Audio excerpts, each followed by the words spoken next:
So hello everyone, কেমন আছো তোমরা সবাই? আশা করছি অনেক ভালো আছো, সুস্থ আছো। তোমাদেরকে আরও একবার একটা নতুন ব্লগে অনেক স্বাগত। 19 মার্চ হচ্ছে আমার বার্থডে, তো সেই কারণেই সকালবেলায় তাড়াতাড়ি ঘুম থেকে উঠে স্নান করে মেয়েকে স্নান করিয়ে খাইয়ে তারপর নিয়ে চলে গিয়েছিলাম পুজো দিতে। তো মেয়েকে খাইয়ে আস্তে আস্তে অনেকটাই দেরি হয়ে গিয়েছিল, তাই দুপুরের ভোগ শুরু হয়ে গিয়েছিল। তো আমার বর এখানে মায়ের জন্য একটা জবা ফুলের মালা নিয়ে এসেছে। তারপর ভোগারতি হবে বলে পর্দা দিয়ে ঢেকে দিল সামনেটা। ভোগারতি হওয়ার পর আমরা অঞ্জলি দিয়ে নিলাম, তারপর পুজো করে ওখানে দেখে তারপর এই যে এখানে হনুমান মন্দিরে এও একটু প্রণাম করে নিলাম। তারপর চলে গিয়েছিলাম আমাদের বাড়ি, মানে আমার বাবার বাড়িতে। সেখান থেকে সন্ধেবেলায় একটু বেরিয়েছিলাম বার্থডের কেক নিতে। নিজের জন্মদিনের কেক নিজেই আনতে যাচ্ছি, তো আমি আর আমার বর মিলে চলে গেলাম।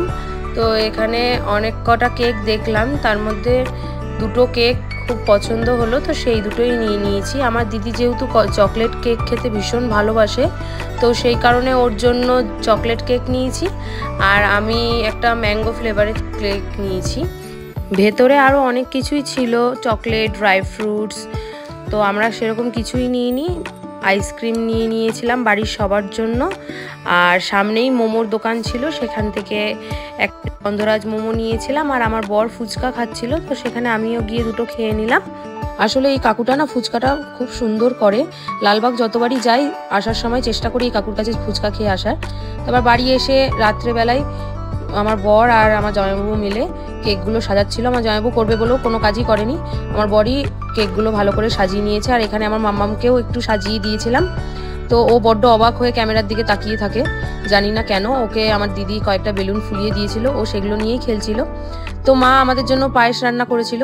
তো আমার শ্বশুর বাড়িতে না সেমইয়ের পায়েস করে, মানে মেয়েদেরকে নাকি সেমইয়ের পায়েস দিতে হয়। তো আমাদের বাবার বাড়িতে যেহেতু এরকম কিছু নাই, তো সেই কারণে মা চালের পায়েসই করেছিল। তো বাপি, মা সবাই আমাদেরকে আশীর্বাদ করে নিয়ে তারপরে পায়েস খাইয়ে দিয়েছে।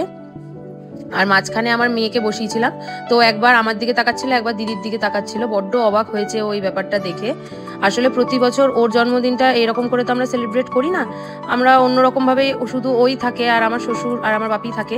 তো এইবার আমাদের মাঝখানে দেখেও বড্ডই অবাক হয়েছিল। যে যা গিফট দিচ্ছে সব কিছুই ওর কাছে জমা হচ্ছে। আর ও না এই বয়সেই টাকা এত ভালো করে চিনেছে, আসলে ওর হাতে কোনোদিনই টাকা দেওয়া হয়নি, তাও জানি না কেন এত আগ্রহের সাথে টাকা নেয় আর কারোর হাতে দিতে চায় না। আমার দিদি তাও জোর করে ওর হাত থেকে নিয়ে নিয়েছিল। তো সমস্ত গিফটগুলো হাতে বেশ ভালো করেই ধরে রেখেছিল। আমার জামাইবাবু সব সময় আমার পেছনে লেগে থাকে, কোনো সুযোগ ও ছাড়ে না।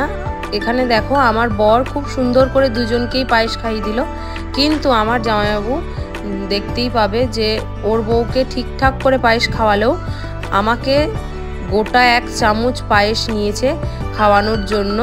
তো সেটা যখন আমি নিইনি, একবারে জোর করে ঠেলে দিয়েছে, দিয়ে আমার গায়েই পড়ে গেল।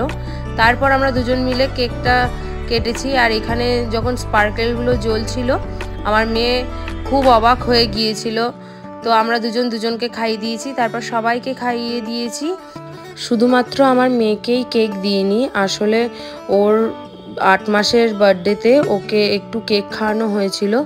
সেটা খেয়ে ওর প্রচণ্ড পরিমাণে পেটে ব্যথা হয়েছিল আর বমিও করেছিল। তো সেই কারণে ওকে আর কোনোদিনই কেক দেওয়া হয় না, আর একটু বড় হলে তারপরে হয়তো দেওয়া হবে। বাইরের কোনো খাবারই ওকে দিই না। এখানেও তোমরা দেখতে পাবে সবাই খুব ভালোভাবে সবাইকে কেক খাইয়ে দিল, আমার জামাইবাবু আমাকে দেয়নি। ও কেক খাওয়ানোর পর বাকি কেকটা আমার মুখে মাখিয়ে দিয়েছিল। তারপর সবাই আমাদেরকে গিফট দিয়ে দিয়েছে। এরপর রাতের ডিনারে চলে গেলাম। আসলে দুপুরবেলায় আমরা কিছুই করিনি, যেহেতু আমার বর আর দিদির বর কেউই ছিল না, সেই কারণে। তো আজকের মেনুতে ছিল ভাত, 5 রকমের ভাজা, ডাল, মাছের মাথা দিয়ে, কাঁঠালের এঁচড়, মেটে দিয়ে, আর খাসির মাংস, চাটনি, পায়েস, মিষ্টি। তো তোমরা গেস করতে থাকো এবছর আমাদের দুজনারই এজ কত হলো, আর আমার ভ্লগটা কেমন লাগলো অবশ্যই কমেন্ট করে জানিও। কমেন্টে হ্যাপি বার্থডে লিখতে অবশ্যই ভুলো না। আমার ভ্লগগুলো ভালো লাগলে অবশ্যই লাইক, শেয়ার, সাবস্ক্রাইব করে দিও, পাশে থাকা বেল আইকনটাও ক্লিক করে দিও। আমার ইউটিউব চ্যানেলের নাম দিশা মণ্ডল 1, আর আমার ফেসবুক পেজের নাম দিশা মণ্ডল। আর ইনস্টাগ্রাম পেজের নাম দিশাস লাইফস্টাইল। অবশ্যই ফেসবুক ইনস্টাগ্রাম পেজটাকেও ফলো করে দিও।